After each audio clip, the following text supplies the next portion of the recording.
Bien que le nouveau rapport du directeur général de l'AIEA sur le dernier état du dossier nucléaire iranien comporte de multiples points positifs, l'on peut toutefois voir clairement, comme dans ses précédents rapports, des phrases ambiguës et équivoques et des paragraphes parfois négatifs contre les intérêts juridiques et techniques de l'Iran.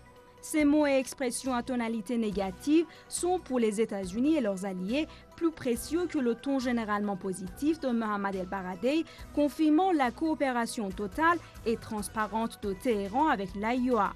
Un regard sur le nouveau rapport du directeur général de l'agence viennoise montre que M. El-Baradei, dans une écriture d'une habileté extraordinaire, a passé en revue les aspects positifs de la vaste coopération de l'Iran avec l'agence avant d'avancer sur plus de 16 des 26 paragraphes de son rapport des phrases négatives. En effet, la question nucléaire iranienne n'est plus exclusivement un dossier juridique et technique. Elle s'est transformée en une affaire politique directement liée au rapport de force sur la scène des relations internationales. C'est pourquoi le dossier nucléaire iranien est instrumentalisé par les grandes puissances comme un symbole du défi qui les oppose idéologiquement à l'ordre islamique.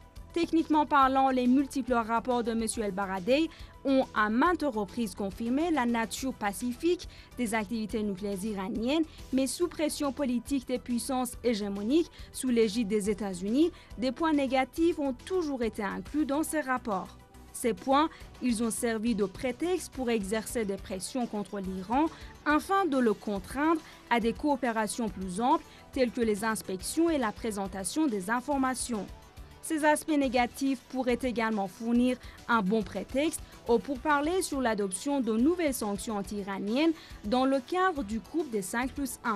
Les récentes positions des dirigeants russes et chinois témoignent de leur opposition au durcissement des sanctions contre l'Iran.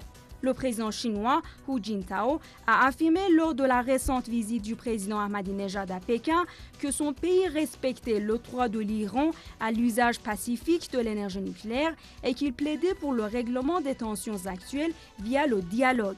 Le président russe Dmitry Medvedev a lui aussi apporté son soutien au programme nucléaire pacifique de l'Iran.